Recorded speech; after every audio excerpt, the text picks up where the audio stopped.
Hi, everyone. Good morning or good afternoon. I'm a bit lost in the time zone right now. So indeed, I'm going to discuss today about EV's biodistribution, meaning how EVs spread in multicellular organisms, starting from a point that can be either the secretion point for endogenous EVs or the injection point for exogenous EVs. I'm not going to make an exhaustive overview of the field, but rather I'd like to point out the few things that we know and the many things that we don't know. And you will see that this field or this subfield is really in its infancy. So when we see, okay, this is not moving. It's supposed to be a movie there, but it was working just in the rehearsal, but that's okay.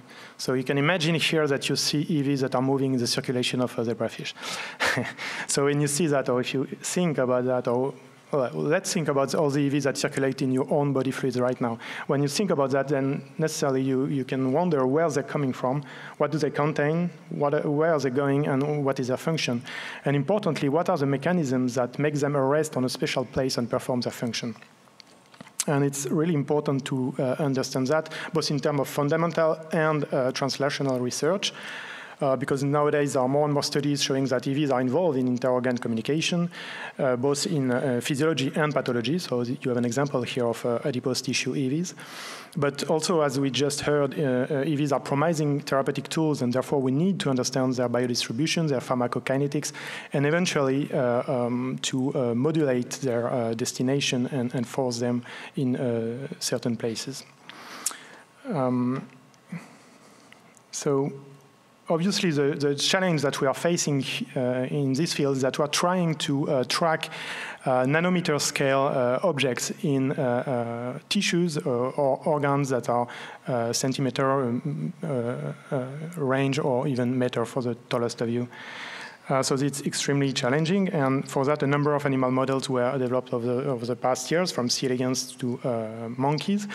Eventually, one day, kangaroos could be useful, especially for those who struggle with tail vein injection, as I do. So in the most simple model organisms, but also in the embryos of some of these organisms, the animals are translucent enough for us to use fluorescence microscopy, and in living organisms, I mean. And for this, we reach a resolution that is close to a single EV resolution or to a big EV. Whereas in mammals, for instance, the skin is perturbing the diffusion of light and prevents the use of such technology. And in general, what we can observe in these animals are bulk EV signals. So there are a large number of imaging technologies that have been used to try to look for EVs in animals. I don't have time to go through all of them, but we can eventually discuss the pros and cons during the roundtable. What you need to keep in mind is that the methods that have the highest spatial resolution are usually not applicable in living animals. Whereas the methods that can be used in vivo, and because they have a very high signal-to-noise ratio, usually have a very low spatial resolution, at least too low for detecting EVs. So this is why we observe a bulk EV signal. Associated with these different methods are different labeling strategies. Again, I'll be very fast, but there are either indirect labeling strategies where you will label the secreting cell, or direct labeling strategies where you will label the EVs. Charles discussed that before. So, of course, when you want to track endogenous EVs, you will need to go for cell engineering. Whereas if you want to track exogenous EV biodistributions, then you can use both type of methods. So I'll just finish this background part with two examples. One on your left is performed in zebrafish embryos, where you can see that we can detect extracellular vesicles with subcellular resolution, whereas in the mouse example in the right, you can see that we stay at the level of the organ to detect EV signal. And if we want to go deeper, then we need to go through ex vivo methods, as for instance here immunofluorescence on lung sections, or for instance cytometry. It's not the only difference between these two studies. The other one is that the one on zebrafish was performed using transgenic zebrafish embryo, which expressed a fusion protein between CD63 and a fluorescent protein, whereas the experiment in mice were performed by single injection of bolus of EVs in the circulation. So each method has their pros and cons. And depending on the question you ask, you have to properly choose the model that will address the question. So a few things to keep in mind in terms of EV biodistribution experiments. The first thing is that what we are following once we are looking at our animals is actually the probe, not the vesicle. And it's really important because in some cases the probe can dissociate and sometimes very quickly from the vesicle. And this has been shown, for instance, for lipophilic dyes that you apply on the surface of EVs. In vitro, at least, some of these dyes have relatively low stability on the EV membrane. But even for the stronger labeling, after a certain time, you can never be sure that you are still following the vesicle, right? The second point that seems really important, and it's true in particular for biodistribution studies, that when you label your EVs, it might impact their morphology, so their size, their surface, their charge, but also their behavior in vivo, so their biodistribution, we'll see an example of that, but also their uptake and their function, and this needs to be properly checked with the appropriate controls. So finally, well, I think you're all aware because it's 20th time we say that today, but it's important to report all experimental details. So in this case here, it will be labeling protocols, injection routes, but also imaging parameters. And all of this is very important for biodistribution because actually experimental parameters will affect where your EVs will go, and this has been shown by different groups. You have an example here from a paper by the group of Samirel and Andalusi, showing that comparing 3 different injection routes in mice, intraperitoneal, subcutaneous, and intravascular. And you can see that the same organs are targeted by the EVs, but in very different proportions. Similarly, if you use EVs from different cell source, you will also have different biodistribution. In a more recent study by the group of Charles Lai, they compared 2 different labeling methods, a breath-based method and a lipophilic fluorescent dye. And you can see that the results are very different with the same type of EV. So EVs will distribute differently. Similarly, if you inject different concentration of EVs, you will also obtain a different biodistribution. Okay, so that said, what do we know about the journey of EVs from their secretion point?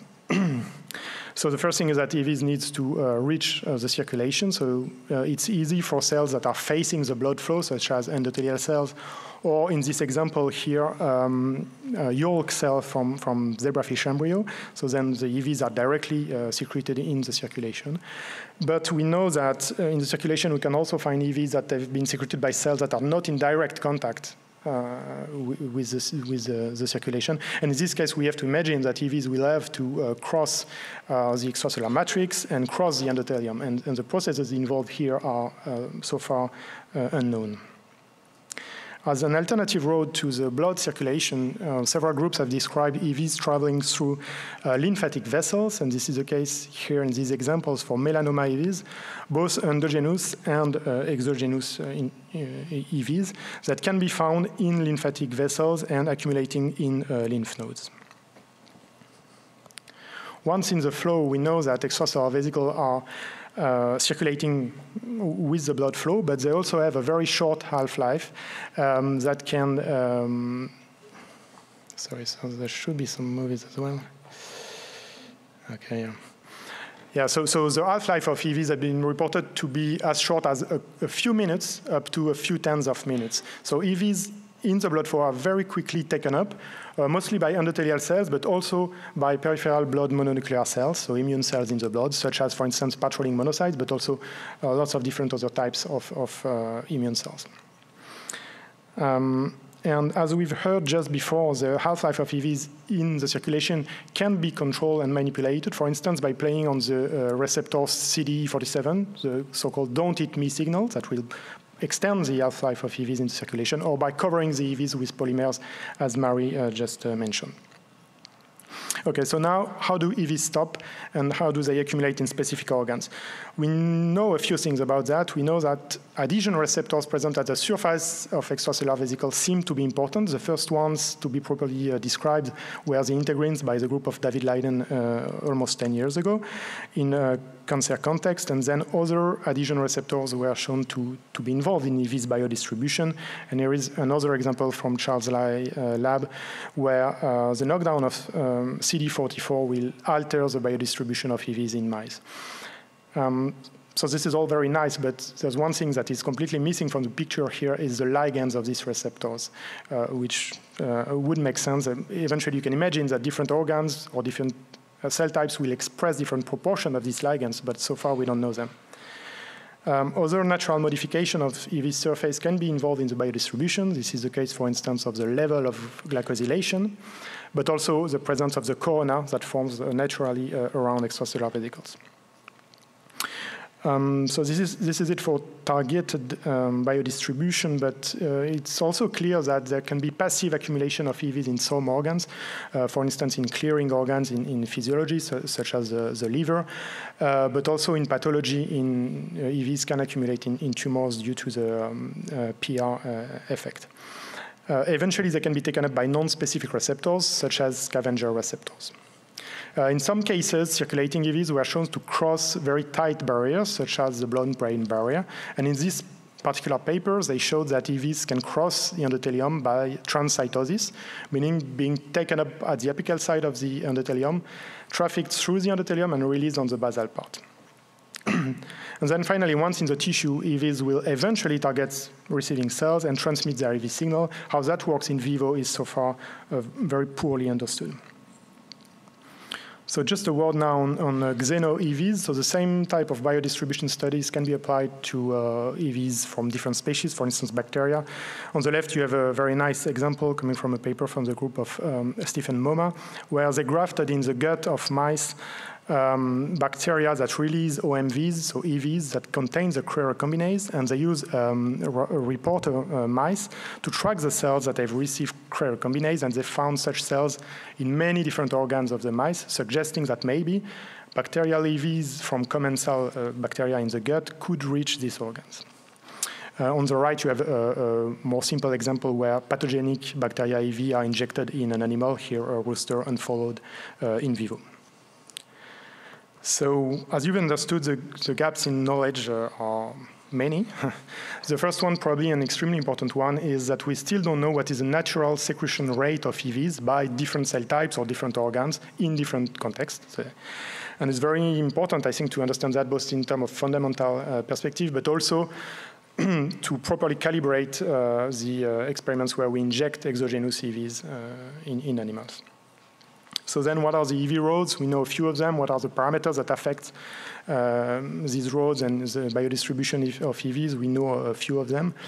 We still don't fully understand how EV reach specific organs, but maybe here there is a parallel that can be drawn with two very ancient theories in the cancer field, postulated in the late 19th century and early 20th century by Stephen Paget and James Ewing.